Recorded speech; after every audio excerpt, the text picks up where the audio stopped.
My name is Dr. Rebecca Chen, and I have been working in the emergency department at St. Mary's Hospital in Chicago for 12 years. In that time, I have seen every type of patient imaginable: the overly dramatic, the completely stoic, the terrified, and the angry. But I had never encountered anyone quite like Marcus Thompson until that cold February night. Marcus was brought in by paramedics around 11 p.m., unconscious and bleeding heavily from a severe head injury. According to the paramedics, he had been found collapsed outside a downtown office building. No witnesses, no ID, just a man in his 50s wearing an expensive suit lying in a pool of his own blood. The injury was serious: a deep laceration across his forehead that would definitely need stitches, possible concussion, and significant blood loss. But what made this case unusual was not his condition. It was what happened when he woke up. About 20 minutes after arriving, Marcus suddenly opened his eyes and immediately tried to sit up, despite the fact that he should have been disoriented and weak. "Sir, please lie back down," I said, gently placing my hand on his shoulder. "You have been in an accident. You need medical attention." That was when he said something that stopped me cold. "No treatment. I refuse all medical treatment." I paused, looking at this man who was clearly in pain, blood still seeping through the temporary bandage we had applied. "Sir, you have a serious head injury. Without treatment, you could have permanent damage or worse." "I understand the risks," Marcus said, his voice surprisingly strong for someone who had just been unconscious. "But I refuse all treatment. I want to leave immediately." This was not uncommon in emergency medicine. We occasionally had patients refuse treatment for various reasons: fear of medical bills, distrust of doctors, religious beliefs. But something about Marcus felt different. His refusal was not emotional or panicked. It was calm, determined, almost calculated. "Mr. I began, realizing we still did not know his name. "Just call me Marcus," he said. "And I know what you are thinking. You think I am confused from the head injury or in shock. But I am completely lucid, and I am making this decision with full knowledge of the consequences." My colleague, Dr. James Rodriguez, approached the bed. "Marcus, can you tell us what happened to you tonight?" "I fell," Marcus answered simply. "It was an accident." But something in his eyes suggested there was much more to the story. Dr. Rodriguez and I exchanged glances. The injury pattern was not consistent with a simple fall. The laceration was too clean, too precise. "Sir, I have to ask, did someone do this to you? Are you in some kind of danger?" I asked gently. Marcus looked directly at me, and I saw something in his expression that I had never seen before: a mixture of sadness, determination, and what could only be described as nobility. "Dr. Chen," he said, somehow knowing my name despite never being introduced, "if I accept your treatment, if you heal this wound, more people will die. That is something I cannot allow." The entire emergency room seemed to go quiet. What did he mean, more people would die? How could treating his injury possibly lead to harm for others? "I do not understand," I said. "How does medical treatment put others at risk?" Marcus closed his eyes for a moment, as if weighing his options. When he opened them again, he looked directly at me. "Dr. Chen, what I am about to tell you will sound impossible. But I need you to understand why I cannot accept your help, no matter how much I might want to." Marcus struggled to sit up more comfortably, wincing as the movement aggravated his head injury. Dr. Rodriguez moved to assist him, but Marcus waved him away. "Please, just listen," Marcus said. "My name is Marcus Thompson, and until 6 months ago, I was a perfectly normal accountant living in downtown Chicago. I had a wife, 2 kids, a mortgage, and absolutely nothing remarkable about my life." He paused, touching the bandage on his forehead gently. 6 months ago, I was diagnosed with a rare genetic condition called Lazarus syndrome. Have either of you heard of it?" Dr. Rodriguez and I looked at each other. Neither of us had heard of any condition called Lazarus syndrome, and between us, we had over 20 years of medical experience. "I had not heard of it either," Marcus continued, "until Dr. Elizabeth Warren at Northwestern University Hospital explained it to me. According to her research, Lazarus syndrome affects approximately 1 in 50 million people worldwide.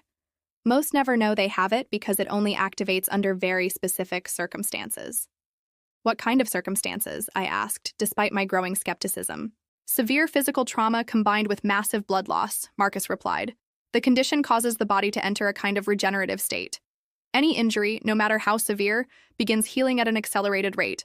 Broken bones mend in hours, deep wounds close in minutes, and even damaged organs can repair themselves.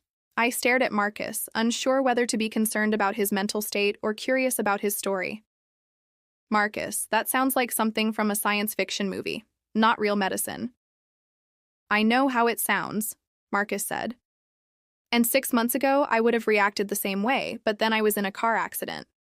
He shifted position again, and I noticed that despite his head injury, he seemed to be moving more easily than when he first woke up. The car was completely destroyed. I had multiple broken ribs, a punctured lung, internal bleeding, and a severe spinal injury. The paramedics told my wife I probably would not survive the trip to the hospital. Marcus looked down at his hands. But something incredible happened during that ambulance ride. I could feel my body healing itself. The broken ribs snapped back into place, the internal bleeding stopped, and by the time we reached the hospital, most of my injuries had completely healed. That is medically impossible, Dr. Rodriguez said firmly. That is what every doctor said, Marcus agreed. Until Dr. Warren ran some tests. She discovered that my blood contains an extremely high concentration of stem cells and growth factors. During trauma, my body essentially becomes a healing machine. I was about to dismiss his story entirely when I noticed something that made me stop. The bandage on Marcus's forehead, which had been soaked with blood when he arrived, was now completely dry. No new bleeding, no seepage, nothing. Marcus, I said slowly, can you remove that bandage for a moment? He hesitated, then carefully peeled back the gauze. What I saw underneath made me take a step back. The deep laceration that had been bleeding heavily just an hour ago was now nothing more than a thin red line. The wound had not just stopped bleeding, it was actively healing before our eyes. My God, Dr. Rodriguez whispered. How is this possible? Marcus replaced the bandage and looked at us with that same sad expression. Now you understand why I cannot accept treatment. This condition comes with a terrible price. What price? I asked, though part of me was afraid to hear the answer. Every time my body heals from major trauma, it releases something into my bloodstream. Dr. Warren called it a healing virus. It is not dangerous to me, but if it gets into the blood supply, if it spreads to other people... Marcus paused, his voice breaking slightly. The virus does not just heal, it changes people. And not in a good way. The emergency room suddenly felt very cold as Marcus continued his explanation. Dr. Rodriguez had quietly moved closer, and I noticed that several other staff members had begun to gather around, drawn by the unusual nature of our conversation. Dr. Warren discovered the healing virus during her research on my condition, Marcus continued. She was fascinated by my rapid healing abilities and wanted to understand how they worked. She took blood samples, ran tests, and eventually isolated the virus that causes the regeneration. Marcus looked directly at me. At first, she thought it was the medical breakthrough of the century. Imagine being able to heal any injury, cure any disease, extend human life indefinitely. She was so excited about the potential applications. What went wrong? I asked, though I was beginning to suspect the answer would be horrifying. Dr. Warren decided to test the virus on laboratory mice, Marcus said. Initially, the results were incredible. Mice with severed spinal cords were walking within days. Mice with terminal cancer were completely cured within weeks. She thought she had found the key to ending human suffering. He paused, touching his healing wound again. But then the side effects began to appear. The healed mice became aggressive, then violent. They stopped eating normal food and began attacking other mice. Within a month, every mouse that had been treated with the virus had become something else entirely. Dr. Rodriguez leaned forward. What do you mean, something else? They were still alive, still intelligent, but they were no longer really mice, Marcus explained. They had developed an insatiable hunger for living tissue. They would attack and partially consume other mice, but they would not kill them completely. Instead, their saliva would infect the wounded mice with the virus, creating more of these creatures. The gathered medical staff exchanged uncomfortable glances.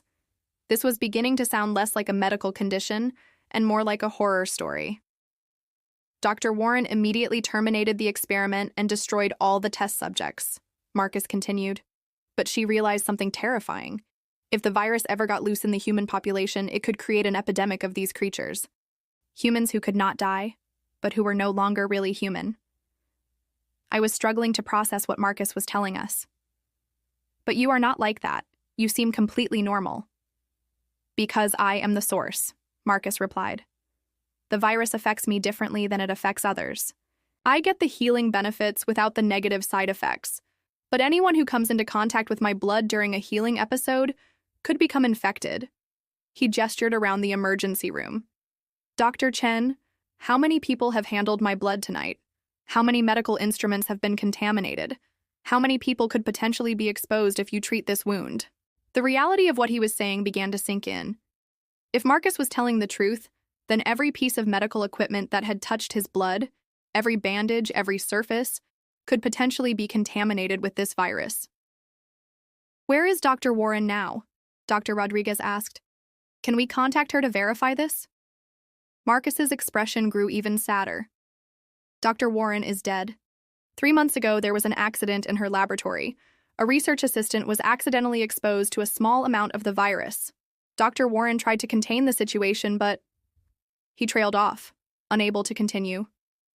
What happened? I pressed. The research assistant infected 2 security guards before Dr. Warren managed to lock down the facility.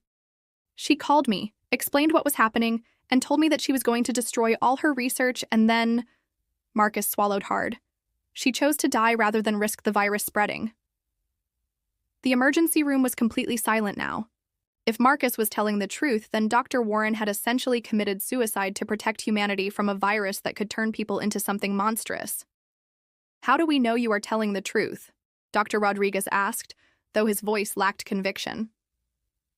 Marcus reached into his jacket pocket and pulled out a small device that looked like a medical scanner. Dr. Warren gave me this before she died. It can detect the virus in blood samples. Test my blood, then test your own. You will see the difference. He handed the device to me. But please, Dr. Chen, whatever you do, do not treat my wounds. Let me heal naturally, and then let me leave. It is the only way to keep everyone safe. As I held the scanning device, I realized we were facing an impossible choice. Help a patient who desperately needed medical attention, or potentially unleash something that could destroy humanity. I stood holding the scanning device, my mind racing through the implications of what Marcus had told us. Around me, the emergency room staff were waiting to see what I would do next. Dr. Rodriguez looked skeptical but concerned, while the nurses appeared genuinely frightened. This is insane, Dr. Rodriguez whispered to me. We cannot make medical decisions based on what sounds like a patient's delusion. But as I looked at Marcus, I noticed more evidence that supported his story. His head wound, which should have required immediate attention, had continued to heal visibly during our conversation. The bleeding had stopped completely, and the edges of the laceration were already beginning to close. Marcus, I said, if this virus is so dangerous, why have you not done what Dr. Warren did? He understood what I was asking. Because I am not brave enough, he admitted. And because I keep hoping that someday, someone smarter than Dr. Warren might find a way to neutralize the virus or use it safely. As long as I am careful, as long as I avoid medical treatment, and stay away from situations where my blood might infect others, I can live a relatively normal life. But what about tonight? I asked. How did you get injured? Marcus looked embarrassed. I was leaving work late, and I saw 3 men attacking a woman in the parking garage. I tried to intervene, and one of them hit me with a crowbar. The woman got away safely, but… You risked exposure to save a stranger? Nurse Jennifer asked, speaking for the first time. The woman was pregnant, Marcus said simply. I could not just walk away. Dr. Rodriguez shook his head. Even if your story is true, we have a responsibility to provide medical care. We cannot just let you walk out of here with a serious head injury. Actually, we can, I said, studying the scanning device Marcus had given me. Patients have the right to refuse treatment, even life-saving treatment, as long as they are mentally competent to make that decision. I looked at the device more closely. It was clearly sophisticated medical equipment, far more advanced than anything I had seen before. There were readings and displays that I did not recognize, but it was definitely some kind of blood analysis tool. Marcus, would you consent to letting us test this device, just to verify what you are telling us? He nodded. But please, be extremely careful with my blood sample. Use full contamination protocols. I instructed Dr. Rodriguez to prepare a small blood draw using maximum safety precautions: gloves, goggles, sealed containers, the works. If there was even a chance that Marcus was telling the truth, we could not risk exposure. When the blood sample was ready, I activated the scanning device. Immediately, the screen lit up with what looked like a complex molecular analysis. I could not understand most of the data, but one reading was clear. Viral load, extremely high. Biohazard level 5. Test your own blood now, Marcus suggested. With trembling hands, I pricked my finger and placed a drop of my blood on the scanner. The results were completely different. Viral load, none detected. Normal human baseline. Dr. Rodriguez looked at the readings over my shoulder. This could be fabricated, he said, but his voice lacked conviction. Test anyone else you want, Marcus offered. Test the equipment that has touched my blood. You will see the contamination spreading. I swabbed one of the bandages that had been used on Marcus's wound and ran it through the scanner. The reading was immediate and terrifying. Viral contamination detected. Recommend immediate disposal. The emergency room fell silent as the implications became clear. If the scanner was accurate, then everything that had come into contact with Marcus's blood was potentially dangerous. What do we do now? Nurse Jennifer asked quietly. Marcus struggled to his feet, moving much more easily than someone with his injury should be able to. Now you let me leave, and you dispose of everything that touched my blood according to biohazard protocols. Burn it all if you have to. And then what? I asked. You just disappear? What if you get injured again? Marcus pulled out a business card and handed it to me. If there is ever another emergency, call this number. There are others like me, Dr. Chen. Not many, but a few. We have learned to take care of each other without involving the medical system. Others with the same condition? Others who carry different versions of the virus, Marcus clarified. Dr. Warren was not the only researcher working on regenerative medicine. There are probably dozens of people around the world dealing with similar situations. As Marcus prepared to leave, he turned back to us one final time. Thank you for listening, and thank you for letting me make this choice. I know it goes against everything you were trained to do as medical professionals. Wait, I called out. The woman you saved tonight, was she worth the risk? Marcus smiled for the first time since he had arrived. Dr. Chen, some things are more important than staying safe. After Marcus left, the emergency room felt different somehow. Dr. Rodriguez and I stood in the trauma bay, looking at the contaminated medical supplies that would need to be destroyed. The scanning device sat on the counter, its screen now dark, but the implications of what it had shown us were impossible to ignore. Do we report this? Dr. Rodriguez asked. To the CDC, the hospital administration? Someone?